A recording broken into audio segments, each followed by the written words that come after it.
The thrust would be perpendicular component of the force. You have to understand this. Force on the normal surface,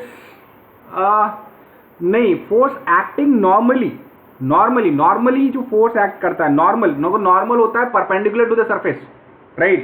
Normal होता है perpendicular to the surface. So thrust here is a force which is perpendicular to the surface. I hope ये concept clear है. अच्छा, आपका force तो vector quantity है ही, thrust भी vector quantity ही होगा.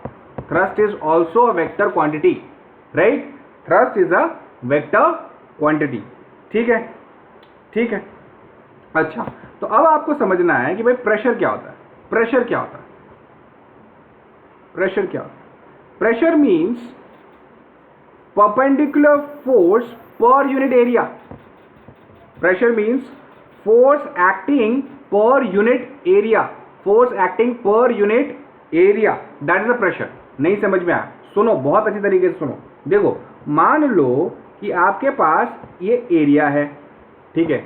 इस पूरे एरिया पे परपेंडिकुलर फोर्स लग रहा है पूरा, ठीक है. परपेंडिकुलर फोर्स लग रहा है. मान लो ये एरिया जो है आपका, ये जो एरिया है वो मान लो 10 मीटर स्क्वायर का एरिया है. कितना? 10 मीटर स्क्वायर का एरिया है. और जो फोर्स इस पे लग रहा है, पूरा कंबाइंड फोर्स जो लग रहा है वो मान लो 100 न्यूटन का फोर्स लग रहा है. कितना लग रहा है? 100 न्यूटन का फोर्स लग रहा है. ठीक है, 100 न्यूटन का फोर्स लग रहा है. तो प्रेशर कितना होगा? प्रेशर मतलब force per unit area. Unit का मतलब क्या? 1. देखो, 10 मीटर स्क्वायर पे, और ये यूनिफॉर्म फोर्स है. ऐसा नहीं कि यहाँ पे फोर्स ज्यादा लगा, यहाँ पे कम लगा, ऐसा नहीं. सभी सर्फेस पे ये पूरे के पूरे 10 मीटर स्क्वायर पे यूनिफॉर्म फोर्स लग रहा है. तो 10 मीटर स्क्वायर पे अगर 100 न्यूटन का फोर्स लग रहा है तो 1 मीटर स्क्वायर पे कितना लगेगा? क्रॉस मल्टीप्लाई करोगे, 100 डिवाइड बाई 10 क्या हो गया? 10 न्यूटन पर मीटर स्क्वायर. 10 न्यूटन पर मीटर स्क्वायर. तो देखो, ये आपका क्या है? ये आपका फोर्स है, परपेंडिकुलर फोर्स है. और ये क्या है? आपका एरिया है, which is equal to pressure. Thumbs up करो, समझ में आया क्या? समझ में आया क्या? अरे पास्कल करूंगा पर बताऊंगा पास्कल का मतलब क्या होता है. वेट, अभी फिर सिर्फ न्यूटन मीटर स्क्वायर पे आया ना, ठीक है. अभी तो मैंने पास्कल के बारे में बात ही नहीं की, ठीक है. तो यहाँ पे 10 न्यूटन पर मीटर स्क्वायर याद रखना. 10 न्यूटन पर metre square is your pressure. ठीक है, मतलब एक यूनिट एरिया में एक 1 मीटर स्क्वायर पे 10 न्यूटन का फोर्स लग रहा है. 1 मीटर स्क्वायर पे 10 न्यूटन का फोर्स लग रहा है. बात समझ में आया सबको? ठीक है. अच्छा, अब यहां पे बात करते हैं कि भाई प्रेशर की यूनिट क्या है. तो यहां पे देखोगे, pressure is force upon area. मतलब फोर्स की यूनिट आपकी न्यूटन है, एरिया की यूनिट आपको मीटर स्क्वायर है. ठीक है, ये ऐसा यूनिट की बात हो रही है. तो यहां पे जो प्रेशर की यूनिट है वो आपको पास्कल कहते हैं. क्या कहते हैं? Pascal is a name of a scientist actually. ठीक है, तो बाद में इसके बारे में बात करेंगे हम. पास्कल्स लॉ आता है. ठीक है, तो आपको डिफाइन करना है भाई 1 पास्कल का मतलब क्या है. 1 पास्कल का मतलब क्या है? देखो, यूनिट अगर आपको पता है, आपको अगर यूनिट आपने समझा है तो आपका उसका डेफिनेशन पता होना चाहिए. अगर यूनिट आपको पढ़ना है तो आपका डेफिनेशन पता होना चाहिए. 1 पास्कल का मतलब क्या? 1 मीटर स्क्वायर पे 1 न्यूटन का फोर्स अगर लगता है, ठीक है, 1 मीटर स्क्वायर पे अगर 1 न्यूटन का फोर्स लगता है तो उस पे जो प्रेशर लग रहा होगा वो 1 पास्कल का होगा. तो इस केस में 10 न्यूटन मीटर स्क्वायर है तो कितना हो जाएगा? 10 पास्कल हो जाएगा. आई थिंक क्लियर हो जाएगा. आई थिंक ये क्लियर है. अच्छा, एक बहुत important information, your pressure is a scalar quantity. बहुत इंपॉर्टेंट बात है ये. Your pressure is a scalar quantity. इसकी कोई फाइनाइट डायरेक्शन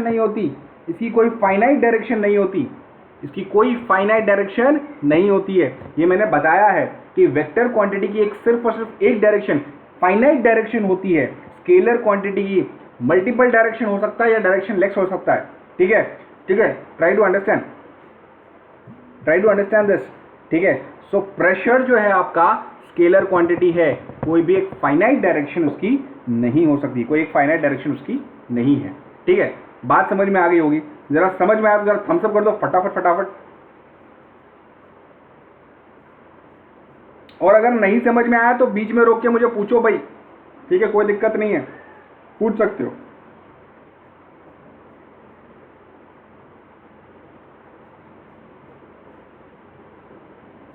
ठीक है,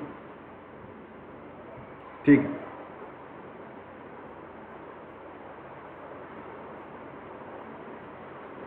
ठीक है। अच्छा, एक और चीज़ है यहाँ पे, वो एक चीज़ मैं बता देता हूँ आपको। जब मैं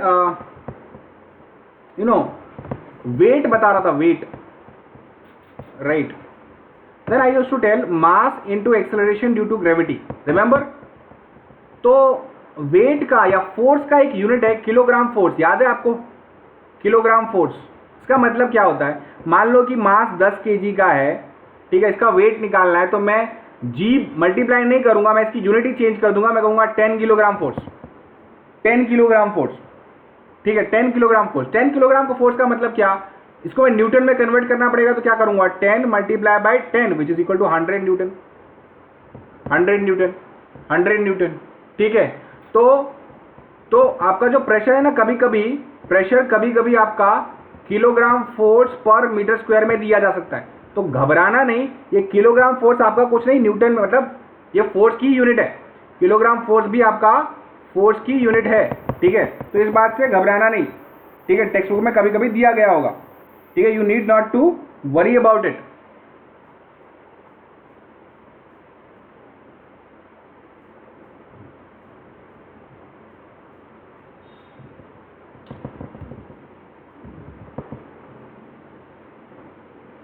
Am I audible to everyone? Just give me thumbs up. I think we lost it.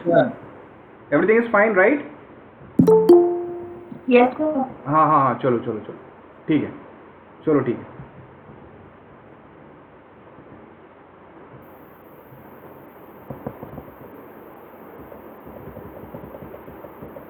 Okay, so kilogram force पर मीटर स्क्वायर अगर दिया जाता है तो घबराना नहीं है, ठीक है, ओके।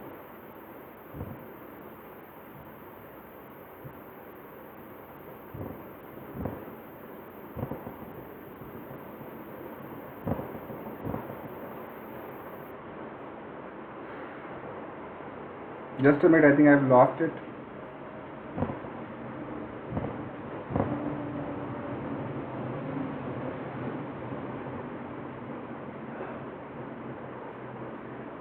ठीक है, चलो, ओके, सो नाउ अब दो चीजें आपको ध्यान रखनी है।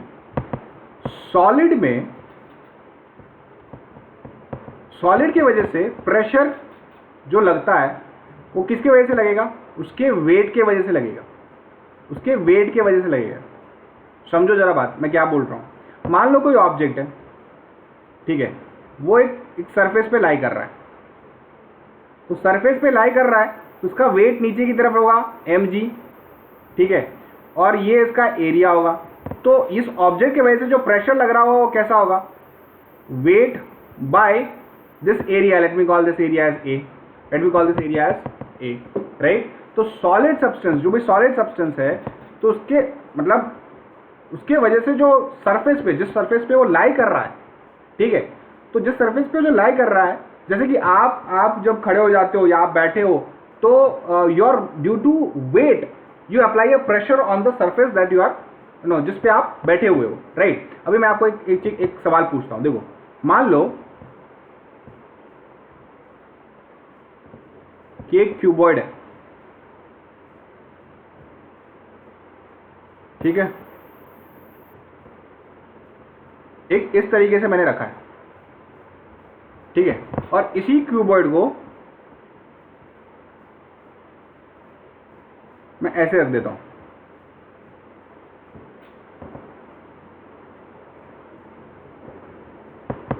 ये 1 है, ये 2 है। मुझे बताओ प्रेशर P1 यहाँ पे, P2 यहाँ पे, किसमें प्रेशर ज्यादा होगा? P2 का। P2 का ज्यादा होगा, क्यों? Sir, as area is small. Less area. Area कम है।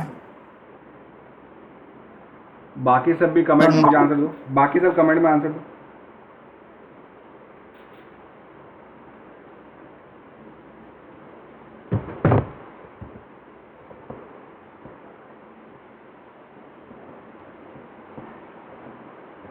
Okay, everyone is saying P2। बात सही है आपकी। देखो अगर आप देखोगे तो ये वाला एरिया ज़्यादा होगा, राइट।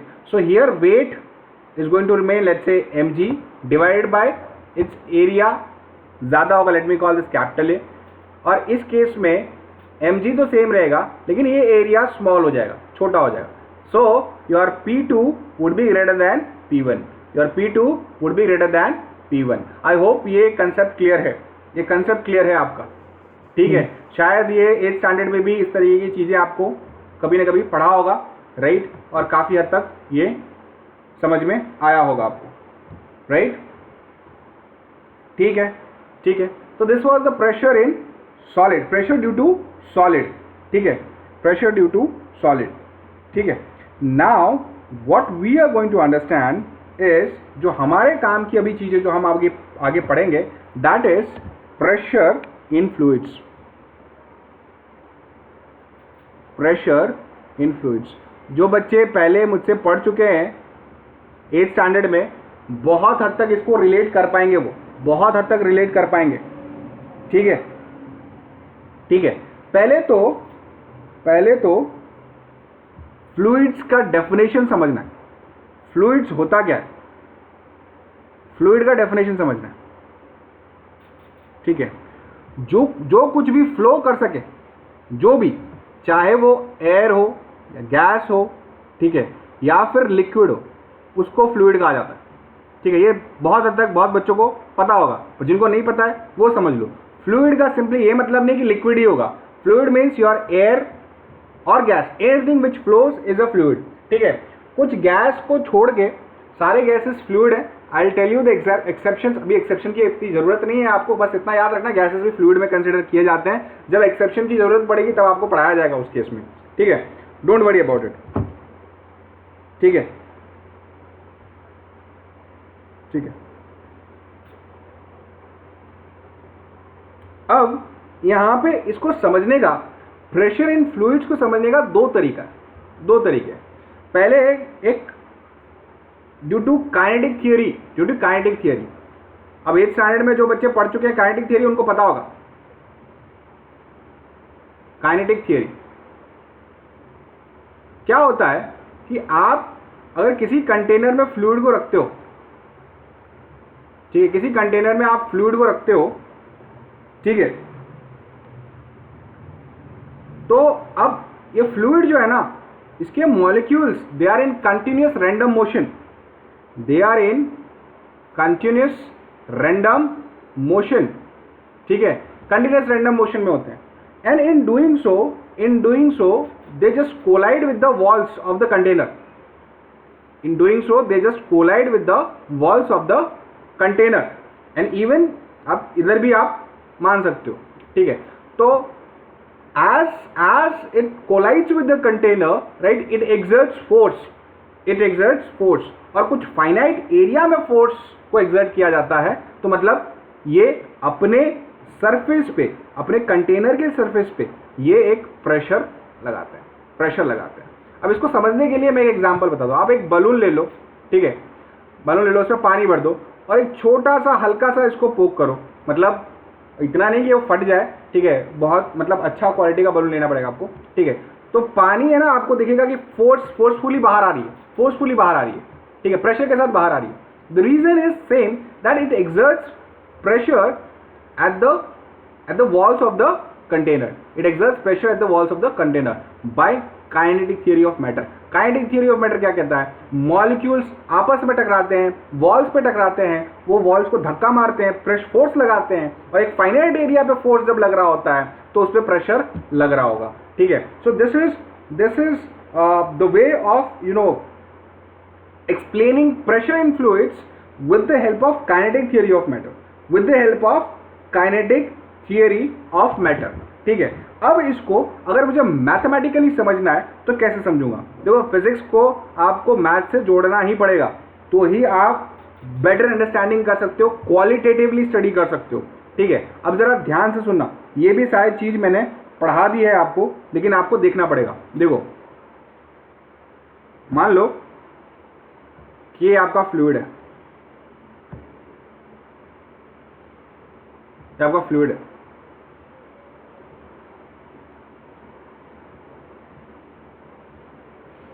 ठीक है, मैं क्या करता हूं, इस फ्लूइड में एक इमेजिनरी सिलेंडर बनाता हूं, imaginary cylinder.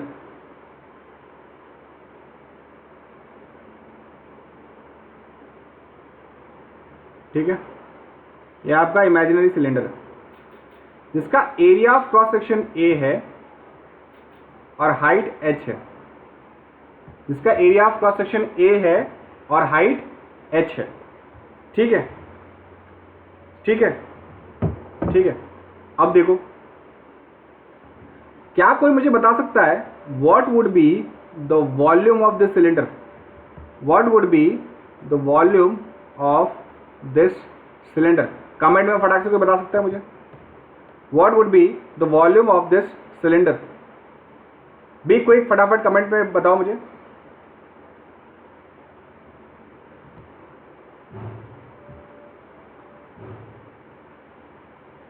Can anyone tell me what is the volume of the cylinder? Be quick.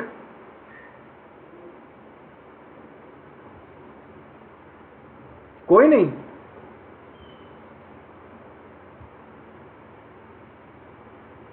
Yes, सही है, area into height.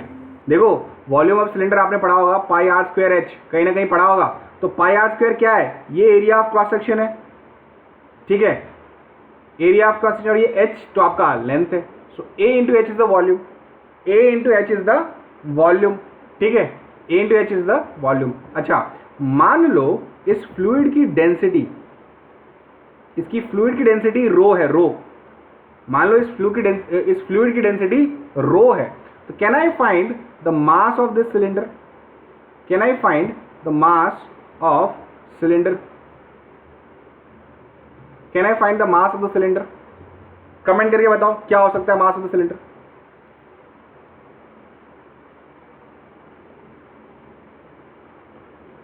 Volume into density. Yes, volume into density, volume into density. तो volume क्या है आपका? ए into H volume है, और density क्या है? रो है, रो है। ठीक है, अगर आपको मास पता है तो can you find the weight? Can you find the weight? Weight is simply mass into gravity. Weight is simply mass into gravity, which is a H rho g, right? Weight is simply mass into gravity, right, right. अच्छा, अब ये wait देखो, अब ये wait देखो, नीचे perpendicularly force लग रहा होगा। ठीक है, और ये एरिया ऑफ क्रॉस सेक्शन है। तो do you know your pressure is weight, और let's say force upon area. What is your force और what is your weight? A H rho G divide by A, this A will cancel, so pressure is equal to H rho G. बहुत ही important है, बहुत ही important है। Pressure is equal to height, और let's say depth into density into gravity. बहुत important है। क्या ये बात समझ में आई सबको? Thumbs up, I need thumbs up. If everyone has understood this, just give me thumbs up.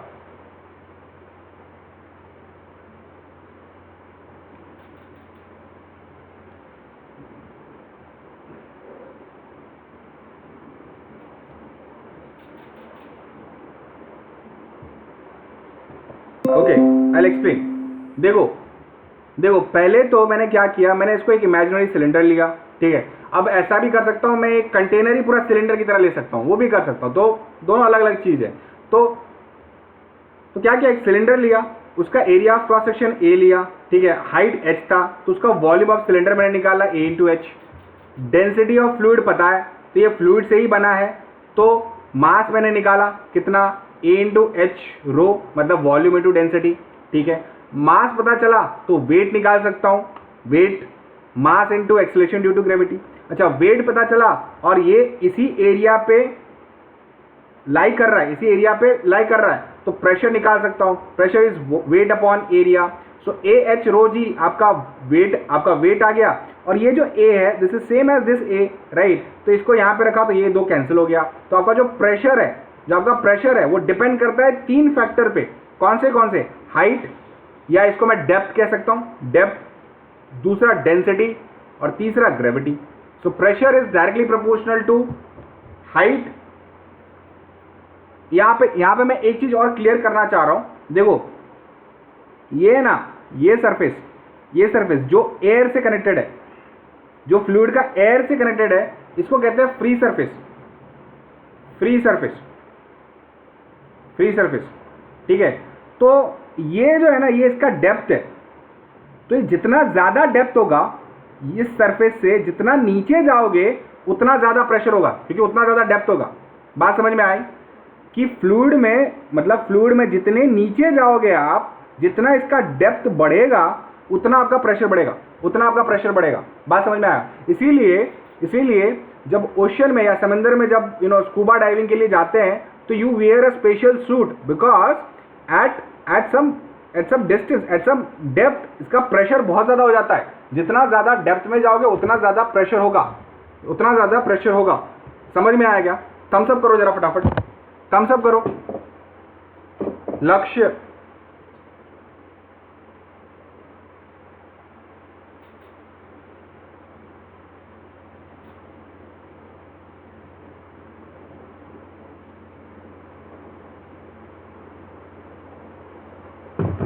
बढ़िया,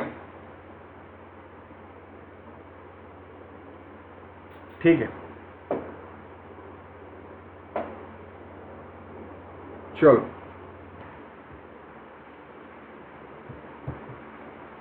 अब देखो, अब अगर आपको ये फॉर्मूला याद हो जाएगा तो बहुत सारे क्वेश्चंस आप आसानी से कर सकते हो। सिर्फ इतना छोटा सा फॉर्मूला है, आपको ये याद रखना है। आपने ये 8th स्टैंडर्ड में भी पढ़ा है, 8th स्टैंडर्ड में भी इस फॉर्मूला को पढ़ा है आपने, ठीक है। तो पहला, factors on which pressure at a point depends. Factors, तो पहले देखो, pressure is directly proportional to depth. यहां पे मैं एच को क्या लिखूंगा? डेप्थ लिखूंगा, ठीक है, डायरेक्टली प्रोपोर्शनल टू डेप्थ। दूसरा, pressure is directly proportional to density. तीसरा, pressure is directly proportional to acceleration due to gravity. देखो डायरेक्टली प्रोपोर्शनल आपको पता होगा, ठीक है, एक बढ़ेगा तो दूसरा बढ़ेगा, एक घटेगा तो दूसरा घटेगा, ठीक है, that's meaning of directly proportional, ठीक है। फोर्थ पॉइंट बहुत ज्यादा इंपॉर्टेंट है। It is independent, pressure is independent of area of cross section. देखो आपने यहाँ पे प्रेशर पढ़ा था, A H rho G divide by A. तो ए चाहे कितना भी होने दो, दोनों कट हो जाने वाला है। प्रेशर सिर्फ और सिर्फ आपका डेप्थ, डेंसिटी और ग्रेविटी में ही रहेगा, डेप्थ, डेंसिटी और ग्रेविटी पे ही डिपेंड करेगा। So it is independent of area of cross section, ठीक है। और फिफ्थ वाला पॉइंट थोड़ा इंपॉर्टेंट है, मैं बताता हूं। देखो अभी थोड़ी देर पहले आपने देखा यहाँ पे कि मान लो कि ये फ्लूइड है, ठीक है। तो अब यहाँ पे एटमॉस्फेरिक प्रेशर होगा, एटमॉस्फेरिक प्रेशर इस पॉइंट पे। मान लो ये पॉइंट ए है और ये पॉइंट बी है बॉटम पे, और ये हाइट h है, डेप्थ h है, ठीक है। इस पॉइंट पे आपका क्या प्रेशर होगा? Atmospheric pressure, PA। एटमॉस्फेयर की वजह से भी प्रेशर होता है, मैं बाद में सिखाऊंगा, बहुत लोगों को पता भी होगा, ठीक है। अब ये पॉइंट बी पे प्रेशर क्या होगा? पॉइंट बी पे ये वाला प्रेशर तो रहेगा ही, PA तो रहेगा ही, और क्या रहेगा? ये लिक्विड की वजह से जो प्रेशर होगा वो भी रहेगा। क्या रहेगा? H rho G। So pressure at point B, which is at the bottom of the surface of the liquid, would be PA plus H rho G. I hope this thing is clear. 5 factors आपको clear हो गए।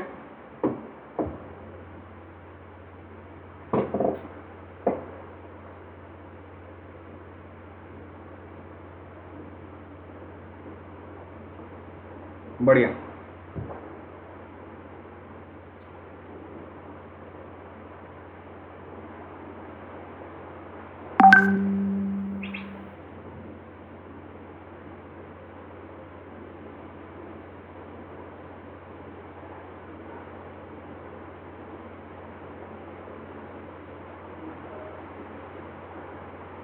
ठीक है,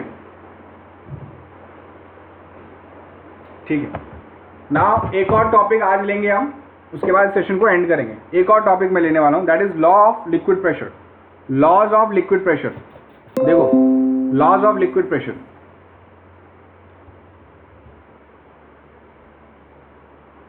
laws of liquid pressure. अच्छा मुझे एक बात बताओ, स्कूल में क्या चल रहा है भाई? स्कूल में कौन सा चैप्टर चला रहे हैं? First chapter sir. अभी तक चैप्टर 1 ही चल रहा है। Yes sir. They are going to reduce or something like that, कुछ रिड्यूस करने वाले हैं? यस सर बोल रहे हैं। vernier scale they will remove. अच्छा सुनो मेरी बात सुनो, मेरी बात सुनो, भी नहीं करा। Listen listen.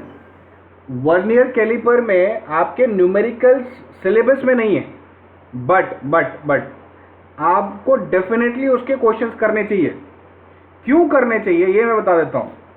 लेट्स से आप जब आगे पढ़ेंगे 11th स्टैंडर्ड में, देखो इसको थोड़ा सा आप एक ब्रॉड वे में सोचो कि अगर 11th स्टैंडर्ड में जाएंगे वहाँ पे vernier calliper as it is जो आप पढ़ रहे हैं ना वैसा का वैसा है, ठीक है। और कोई बहुत ज़्यादा रॉकेट साइंस नहीं है वर्नियर कैलिपर, आपने देखा होगा, क्वेश्चन भी लगाया होगा, ठीक है।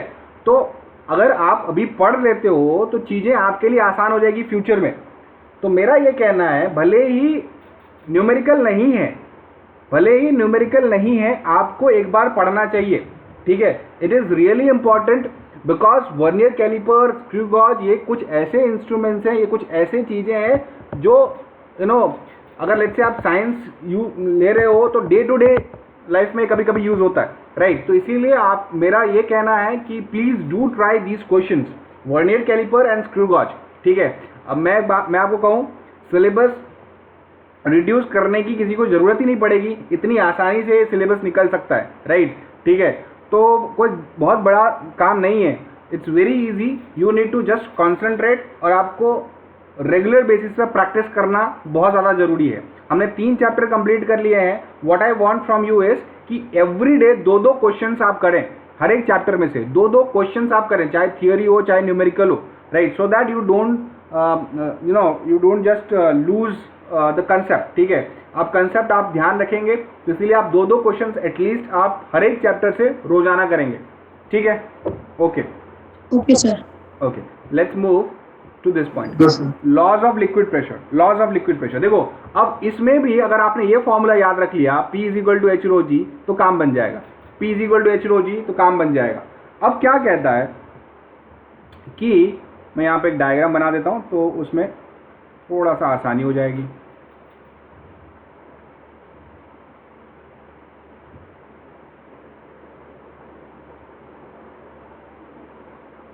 ठीक है, ये आपका फ्लूइड है।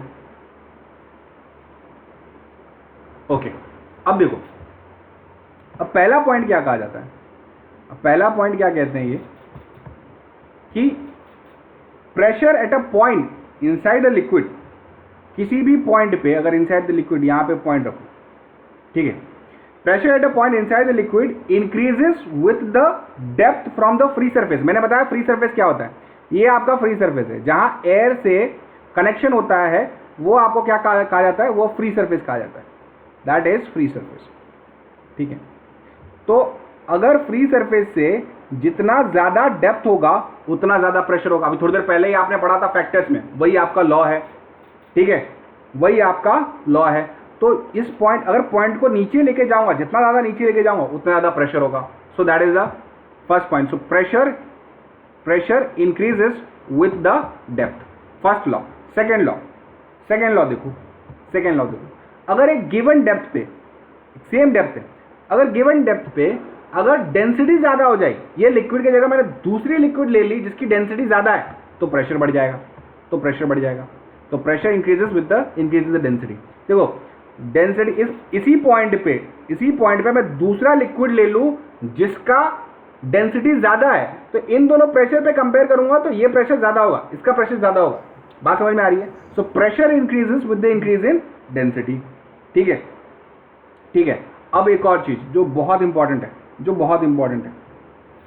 देखो मान लो कि एक पॉइंट लिया, यहां पे एक पॉइंट लिया, ठीक है, और इस पॉइंट पे जितने भी डायरेक्शंस होंगे, मैं डायरेक्शंस की बात कर रहा हूँ, सभी डायरेक्शन में प्रेशर सेम रहेगा, सभी डायरेक्शन में प्रेशर सेम रहेगा। ये ध्यान रखना, सभी डायरेक्शन में प्रेशर सेम रहेगा। तो क्या कहते हैं, pressure is same in all direction about a given point with in the liquid.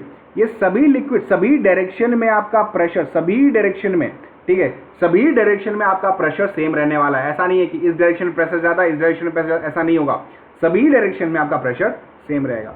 So pressure is same in all the direction, at given depth, depth change नहीं होगा, ठीक है। Fourth point, very important, fourth point, देखो अगर मैं कोई plane ले लेता हूं, यहां पे plane means bounded figure, plane, ठीक है, ऐसा एक प्लेन ले लेता हूं नीचे। अब इस प्लेन पे जितने भी पॉइंट्स हैं सभी का डेप्थ तो सेम रहेगा, तो इस प्लेन पे जितने भी पॉइंट्स हैं सभी पे प्रेशर सेम रहेंगे, ठीक है। तो fourth point is pressure is same at all the points in horizontal plane. ये क्या है, हॉरिजॉन्टल प्लेन है, at a given depth in a stationary liquid, ठीक है। तो ये जो हॉरिजॉन्टल प्लेन आप देख रहे हो, इस पे सारा जितने भी पॉइंट्स हैं, जितने भी इनफाइनाइट पॉइंट्स होंगे, तो सारे पॉइंट्स का जो डेप्थ है वो सेम है, डेप्थ सेम है, डेंसिटी सेम है, तो प्रेशर भी सेम रहेगा। So here pressure is same in a horizontal plane at a given depth, depth change नहीं हो रहा है, ठीक है। फिफ्थ पॉइंट बहुत ही बढ़िया पॉइंट इसलिए है क्योंकि आप देखो पिरामिड के बारे में पढ़ा होगा आप लोगों ने, सिविलाइजेशन के बारे में पढ़ा होगा, ठीक है। जिस टाइम पे आई थिंक जहीर सर आपको पढ़ाते होंगे, जिस टाइम पे लोग मेजरमेंट करना नहीं जानते थे, उस टाइम पे उन लोगों ने एग्जैक्ट रेप्लिका बनाया है। एग्जैक्ट रेप्लिका मतलब जितने हाइट का एक पिरामिड है उतने ही हाइट का दूसरा पिरामिड है। वो कैसे हुआ, उन लोगों ने ये यूज किया, ये प्रिंसिपल यूज किया। A liquid seeks its own level. इसका मतलब क्या है मैं बताता हूँ, देखो मान लो कि आपके पास कंटेनर है, बहुत बड़ा कंटेनर है, ठीक है।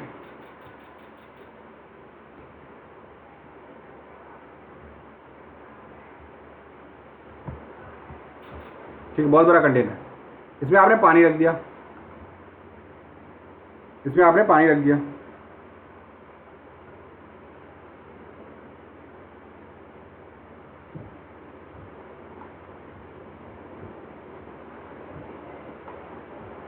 ठीक है।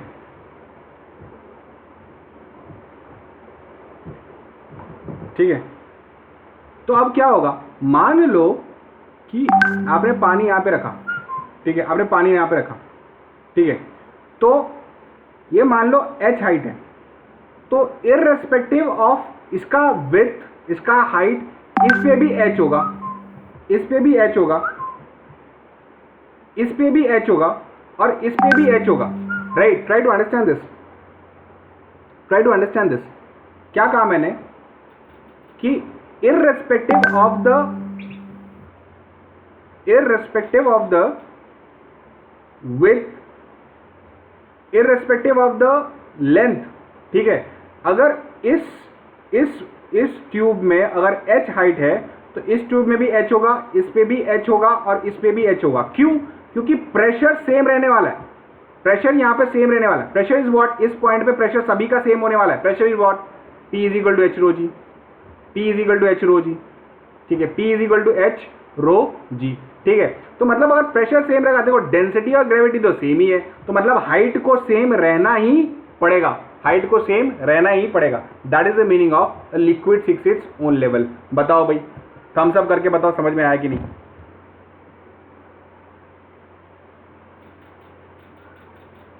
Yes, I have explain all this in 8th standard. अगर आपको याद है तो बहुत बड़ी बात है, बहुत अच्छी बात है, ठीक है। अगर आपको क्लैरिटी के साथ समझ में आ रहा है, it is really great, because this is what again you are learning.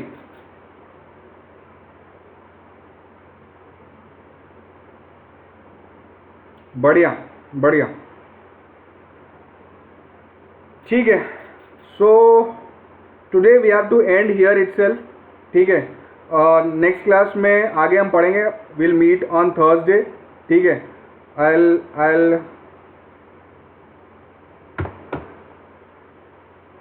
we'll meet on Thursday, sir. Thank you, sir. Okay, and listen to Thank me, you, sir. Bye. listen to me, listen, कहाँ भाग रहे हो भाई, रुको रुको रुको, 2 minute रुको।